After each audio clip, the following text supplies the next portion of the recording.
নমস্কার বন্ধুরা, আমি সুপর্ণা আর আপনাদের সবাইকে স্বাগত সুপর্ণা রান্নাঘরে। তো আবারও হাজির হয়ে গেছি নতুন একটা রেসিপি নিয়ে। আজকের রেসিপি হলো হাড় ছাড়া মাংসের কাবাবের তরকারি। তো হাড় ছাড়া মাংসের কাবাবের তরকারি মানে অনেকেরই মনের মধ্যে ভাবছেন যে কি, তো এখানে না বন্ধুরা, নিরামিষ দিনে হাড় ছাড়া মাংস মানেই সয়াবিনের তরকারি। তো বন্ধুরা, সয়াবিনগুলো আগে থেকে ভিজিয়ে রেখে দিয়েছিলাম, আর দেখুন জলগুলো চেপে চেপে ভালো করে বের করে নিয়েছি। আর একটা মিক্সির মধ্যে আমি এবার সয়াবিনগুলো দিয়ে এইভাবে গুঁড়ো গুঁড়ো করে পেস্ট বানিয়ে নিয়েছি। তো দেখুন বন্ধুরা, পুরো সয়াবিনটা এইভাবে পেস্ট হয়ে গেছে। পুরো ঠিক যেন মনে হচ্ছে না মাংসের ঠিক কুচো কুচো ভাব, সেদ্ধ করা মাংসের।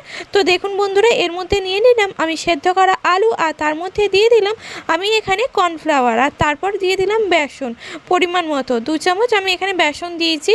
আর দিয়ে দিলাম লঙ্কার গুঁড়ো, হলুদ গুঁড়ো। আমি আর কিছু এক্সট্রা কিছু ব্যবহার করছি না। আর স্বাদ মতো নুন না দিলে তো খেতে ভালো লাগবে না, তাই নুনটা তো দিতেই হবে। তো নুন দিয়ে সমস্ত কিছু উপকরণ একসাথে ভালোভাবে হাত দিয়ে মেখে নিচ্ছি। তো আলুগুলো দিয়ে এইভাবে মেখে নিলাম। তো দেখুন বন্ধুরা, মাখাটা একদম শক্ত শক্তও হবে না আর খুব নরমও হবে না। হাত দিয়ে চাপলে যেন মাখাটা এইভাবে লম্বা লম্বা মতো শেপ হয়ে যায় একটা।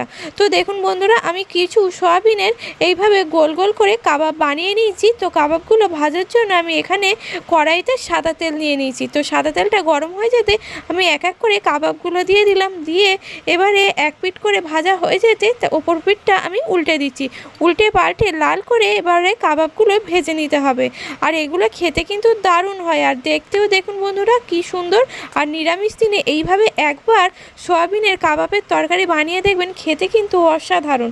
তো দেখুন বন্ধুরা, কাবাবগুলো সব একসাথে ভাজা হয়ে গেছে।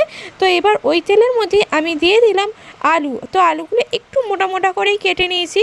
তো আলুগুলো দিয়ে আমি এখানে মশলা একটা বানিয়ে নিয়েছি। তো মিক্সির মধ্যে আমি টমেটো নিয়ে নিলাম জিরে আর ধনে, আর নিয়ে নিলাম গোলমরিচ, আর দিয়ে দিলাম এখানে আদা, দিয়ে দিলাম কিছুটা জল, দিয়ে তারপরে মিক্সিতে একটা একদম পাতলা মতো পেস্ট বানিয়ে নেব। আর দেখুন বন্ধুরা, আলুগুলো প্রায় লাল করে ভেজে তুলে নেব। তো আলুগুলো লাল করে ভাজা হয়ে গেছে। এবারে আমি আলুগুলো তুলে নিলাম। এবার ওই কড়াতে একই তেলের মধ্যে দিয়ে দিলাম তেজপাতা, আর দিয়ে দিলাম 2টো শুকনো লঙ্কা।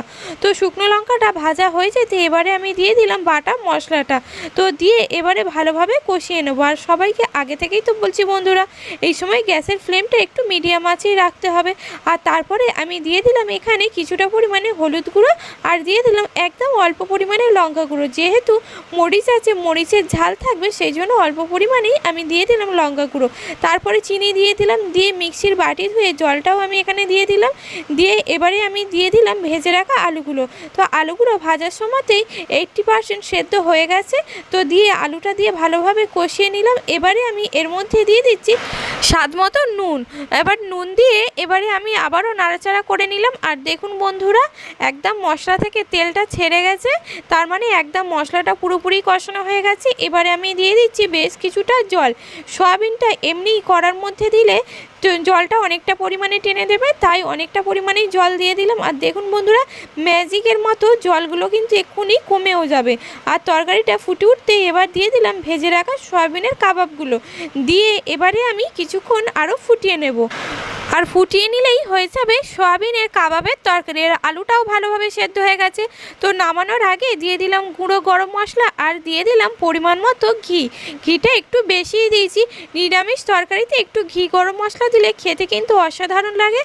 তো তরকারিটা আমি নামিয়ে নেব। আর আপনারা তো দেখলেন বন্ধুরা, কত সহজেই নিরামিষ দিনে সয়াবিনের কাবাবের তরকারি বানিয়ে নিতে পারবেন। রেসিপিটি ভালো লাগলে লাইক, শেয়ার, কমেন্ট, আর চ্যানেলে নতুন হলে চ্যানেলটি সাবস্ক্রাইব করে